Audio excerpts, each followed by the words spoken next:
1866년 8월 평양 대동강에 미국의 셔먼호가 나타났습니다. 그리고 이 배에는 토마스 선교사가 동승을 했습니다. 그가 바로 한국 개신교의 첫 순교의 피를 흘린 주인공입니다. 24살의 나이에 파송을 받아 중국에 도착하였고 조선 선교라는 새로운 길을 열었습니다. 그리고 첫 번째 백령도 근처의 작은 섬에 도착을 해서 주민들에게 성경을 200권을 나눠주면서 전도를 했습니다. 그가 뿌린 그 씨앗이 지금 백령도에는 90%가 기독교인이 되었습니다. 그 토마스 선교사가 전해준 그 성경들이, 그리고 그는 조선의 셔먼호를 타고 대동강변에 도착했을 때에 조선군과 무력 충돌이 발생했습니다. 이 대동강변에서 좌초된 셔먼호 위에서 책을 강둑으로다가 막 던지는 사람이 있었습니다. 그게 바로 토마스 선교사였습니다. 그는 마지막 남은 한 권의 성경책을 가슴에 품고 강물로 뛰어들었고 결국 생포가 되었습니다. 처단 임무를 박춘곤이라고 하는 사람이 맡았습니다. 박춘곤이 칼을 들고 토마스의 목을 치려고 하는 그 시간에 마지막 자기의 가슴에 품고 있던 성경책을 그에게 주었습니다. 훗날에 토마스 선교사의 목을 쳤던 그 박춘곤은 평양교회의 장로가 되었습니다. 그리고 그 성경책을 찢어서 집에 벽지를 발랐던 거기에 박영식이라고 하는 사람의 집은 훗날에 바로 널다리 교회라는 예배 처소가 되었던 겁니다. 비록 조선 땅을 밟아보지도 못하고 27살의 꽃다운 나이로 그는 순교의 삶을 살다 갔습니다. 그러나 그가 뿌린 그 복음이라고 하는 씨앗은 여러분 멈추지 않고 오늘 우리 한국의 복음의 근원, 뿌리가 되고 있는 거예요. 이것이 우연한 일인가? 결코 아닙니다. 성령의 역사였습니다. 그리고 이 성령의 역사는 계속적으로 일어났습니다. 오늘 말씀은 이 오순절날 처음 임한 성령의 역사를 우리에게 보여줍니다. 성령을 통하여 초대교회가 탄생했습니다.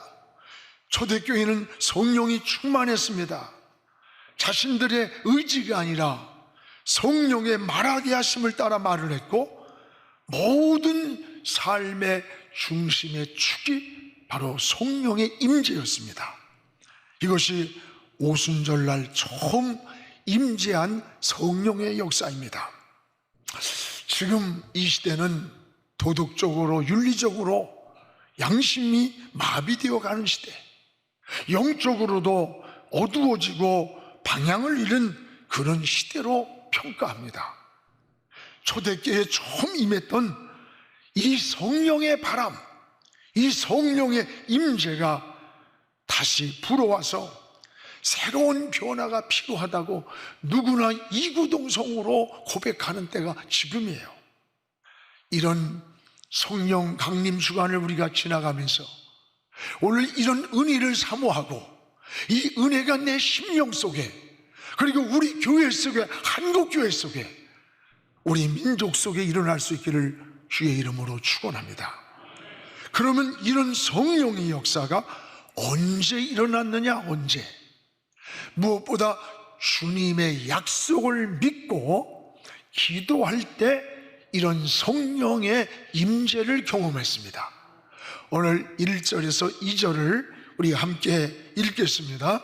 오순절 날이 이미 이름에 그들이 다 같이 한 곳에 모였더니 호련히 하늘로부터 급하고 강한 바람 같은 소리가 있어 그들이 앉은 온 집에 가득했다.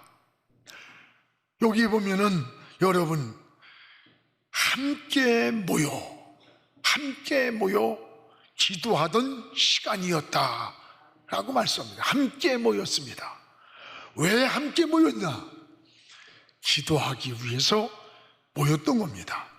그래서 사도행전 1장 14절에 보면 여기에 예수의 어머니 마리아, 예수의 아우들, 이들이 더불어 마음을 같이 해서 오로지 기도에 힘썼다. 마음을 같이 해서 기도하기 위해 함께 모였다는 거예요. 여러분, 이 모였던 이 자리, 기도하기 모인 이 자리에 오순절 성령 강림이 이루어졌던 겁니다. 그리고 이때 모인 숫자가 얼마냐? 사도행전 1장 15절에 보면 모인 무리의 수가 120명이나 되더라. 120명쯤 모였습니다. 이들이 함께 모여 간절히 기도할 때 오순절에 성령의 역사를 경험한 겁니다. 여러분, 신앙에서 가장 중요한 것 중 하나가 뭘까요? 저는 기도라고 늘 생각해요. 성경에 나타난 모든 역사는 기도를 통해서 이루어졌습니다. 주님이 귀신을 내쫓으니까 제자들이 물었습니다. 주님, 우린 귀신아 나가라! 외쳐도 끄떡도 안 했는데 주님이 귀신아 나가라 하니까 다 도망을 갔습니다. 이게 왜 어떻게 된 겁니까? 여러분, 우리 같았으면 딴마 목사하고 집사하고 수준이 같냐? 이라든지 예수님이 야 나하고 니들하고 같냐? 이렇게 얘기할 수도 있겠죠. 예수님이 마가복음 9장 29절에 이렇게 말씀합니다. 기도 외에 다른 것으로는 이런 종류가 나갈 수 없느니라. 기도하는 것 외에 다른 방법으로는 이런 역사가 일어날 수 없다는 거예요. 주님이 말씀하시는 거예요. 주님도 기도가 방법이라고 했다면 연약한 우리가 기도하지 아니하고 어떻게 세상을 이기고 우리 자신을 이기고 환경을 이기면서 승리할 수가 있겠어요? 오늘 120의 성도들은 약속을 붙잡고 함께 모여 기도하던 그날의 오순절의 역사를 경험했듯이 저는 40년을 우리 교회가 지나온 역사가 주마등처럼 스쳐가요. 그 중에 가장 기억나는 게 무엇인 줄 압니까? 우리 교회가 여기까지 하나님의 은혜로 달려올 수 있었던 것은 무슨 목사가 대단해서도 아니고 무슨 거기에 조직이 잘 되고 장로님들이 많아서 된 거 아니에요. 이름 모를 성도들의 기도가 교회의 이 구석구석을 스며 있어요. 그 은혜가 오늘 이 자리를 만들어준 하나님의 역사입니다. 매일같이 사슬에 금식을 이어서 24시간 동안을 여러분 금식하는 지금 인원이 지금 78차째예요. 7,800명이 그동안 금식의 사슬을 이어서 기도를 했습니다. 또한 20여 년 동안 우리 기도 특공대가 주일이면 땀을 흘리면서 목숨을 걸고 중보기도를 했어요. 이런 기도의 역사들이 영안교회의 영적인 새 힘이에요. 에너지가 된 거예요. 공구본이 된 거예요. 문제를 해결하는 열쇠였다는 것을 감사하시기 바랍니다. 스펄전이 야, 당신의 교회는 어떻게 이렇게 사람들이 모이고 뜨겁습니까? 라고 하니까 예배를 마치고 나서 저 아래층에를 내려가 보세요. 내려가 봤더니 예배를 마친 성도들이 집으로 돌아가는 것이 아니라 다 아래층으로 내려가서 다음 예배를 위해서 막 기도하고 있었습니다. 저들의 뜨거운 저 기도가 오늘의 부흥을 일으키고 하나님의 역사를 이루고 있는 것입니다. 기도는 신앙의 필수예요. 근데 우리는 바쁘다는 핑계로 이 기도하는 시간을 소홀히 여길 때가 많아요. 종교개혁자 마르틴 루터는 1시간씩 평소에 기도하다가 바쁜 일이 생기면 기도 시간을 2시간, 3시간으로 늘렸다는 거예요. 그러면 하나님은 그 바쁘고 분주한 시간을 더 빨리 해결할 수 있는 은혜를 하나님이 주셨다는 거예요. 그렇습니다. 여러분, 기도하는 시간은 결국 우리 인생의 낭비가 아니라는 것을 꼭 기억하시기를 주님의 이름으로 축복을 합니다. 오늘 오순절날 임한 이 성령의 임재를 보세요. 임재. 우리 2절을 읽겠습니다. 호련히 하늘로부터 급하고 강한 바람 같은 소리가 있어 그들이 많은 온 집에 가득하여. 여기 보면 급하고 강한 바람 같은 소리라 그랬어요. 바람은 우리 눈에 보이지 않아요. 그러나 피부에 와닿으면 느끼는 거예요. 오늘 오순절에 임한 성령은 바람처럼 눈에는 보이지 않았는데 느낄 정도로 성령의 임재가 나타났음을 말하는 거예요. 그래서 성령을 바람으로 표현합니다. 또한 성령을 불로도 표현해요. 3절에 마치 불의 혀처럼 갈라지는 것이 임했다는 거예요. 불은 모든 것을 태우는 거예요. 거룩함으로 새로워지게 만드는 것을 의미하는 거예요.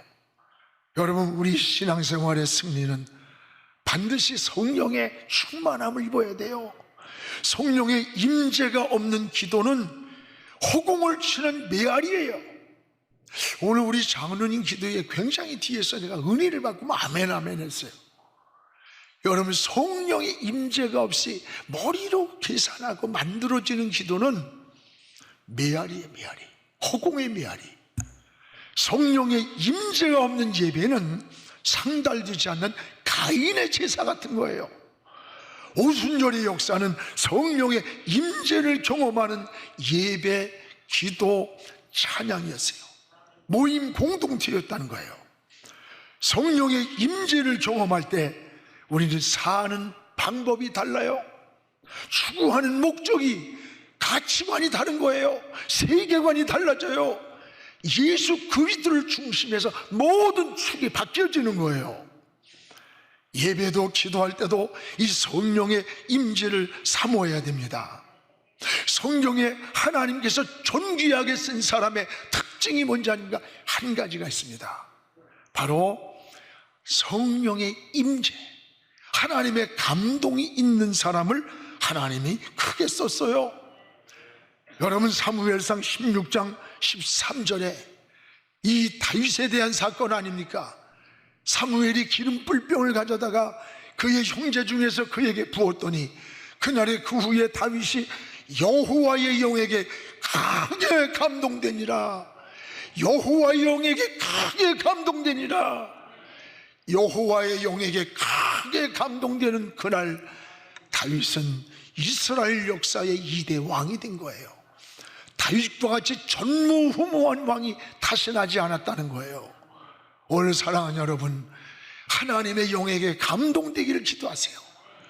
우리가 목사도 하나님의 영에 감동이 되고, 장로님들도 하나님의 영에 감동되고, 성가대도 하나님의 영에 감동되어서 하나님을 찬양하는 이런 주의 일을 하는 우리 성도들이 되기를 주님의 이름으로 축복을 합니다. 오늘 사랑하는 여러분, 우리는 성령의 임재를 사모해야 돼요. 하나님의 지성소로 들어가는 하나님과 깊은 영적 교제를 나누는 이것은 성령의 임재 속에서 이루어지는 거예요. 오순절 급하고 강한 바람 같은 성령의 역사, 불같이 더러움을 소멸시키는 이 성령의 바람이, 이 성령의 역사가 다시 한번 우리의 심령에도, 우리 교회에도, 우리 한국교회에도 불어오기를 주의 이름으로 축복을 합니다. 또한 오순절 성령의 날에 따라합시다. 거룩한 영으로 하나가 되었다. 거룩한 영으로 하나가 되었습니다. 오늘 3절에 마치 불의 혀처럼 갈라지는 것들이 그들에게 보여 각 사람 위에 하나씩 임하게 되었다. 여기 불의 혀처럼 갈라지는 것들이 보였다. 오늘 여기 갈라졌다는 말은 무슨 박살이 나고 파괴가 되었다는 뜻이 아니에요. 나누어졌다, 분배가 됐다, 나눈다는 의미가 있어요. 즉 거룩한 은혜를 나누는 겁니다. 지금까지 내 삶이 세속적인 삶이었다면 성령의 은혜를 경험한 이후로 거룩한 삶으로 변화되는 거예요. 그래서 은혜는 거룩한 구별을 통해 성령으로 하나가 되어지는 겁니다. 창조의 출발을 보십시오. 하나님이 제일 먼저 빛을 창조했어요. 그리고 빛과 어둠을 나누었습니다. 은혜가 임하면 이 어둠에 있던 생활이 빛으로 나누어지는 거예요. 은혜를 받았다고 하면서 어둠에 그냥 머물러 있다면 은혜가 아닙니다. 은혜는 빛과 어둠으로 나눠져요. 성별되는 거예요. 하나님의 것과 세속적인 것이 구별이 되는 거예요. 육신적인 것과 영의 것이 구별이 돼요. 그래서 성도를 구별된 백성, 거룩한 도를 따르는 자라는 거예요. 마음도 생각도 또 우리의 행동도 구별되게 살아야 성령이 동행하십니다. 그리고 구별된 은혜를 주시는 줄 믿습니다. 여러분, 시간도 주의 날을 구별했습니다. 주의 날을 하나님의 것으로 구별해 드리기를 바랍니다. 여러분, 물질도 하나님의 것을 구별했어요. 11조는 하나님의 거다. 구별해 드려야 돼요. 이것이 은혜 받은 자의 삶입니다. 또한 여기 불이 혀같이 갈라졌다는 말은 성령으로 하나가 되었음을 말하는 거예요. 성령 충만의 삶은 구별된 성도들이 거룩한 은혜로 하나가 되는 거예요. 세속적인 것을 성령의 불로 소멸하고 새롭게 하나가 된 거예요. 보라, 새 것이 되었도다. 여러분, 하나님은 바벨탑 사건 이후 언어를 혼잡게 해서 백성들을 흩어버렸어요. 그런데 오순절 성령의 역사를 통해 흩어진 백성들을 언어로 하나를 만드셨어요. 하나. 여러 나라에서 모인 사람들이 베드로가 복음을 전하는데 다 각자 말로다가 말이 들려오는 거예요. 이게 이루어질 수 있는 일입니까? 통역도 아니에요. 하나님의 영이, 성령이 흩어진 언어를 하나로 들리게 만들었어요. 하나로 복음이 전해지게. 놀라운 하나님의 역사입니다. 하나님의 은혜였습니다. 여러분, 성령의 역사는 항상 우리의 삶을 하나로 만들고 있다는 거예요. 성령의 은혜는 하나가 되는 거예요. 주도 하나, 성령도 하나, 하나님도 한 분이라고 그랬어요.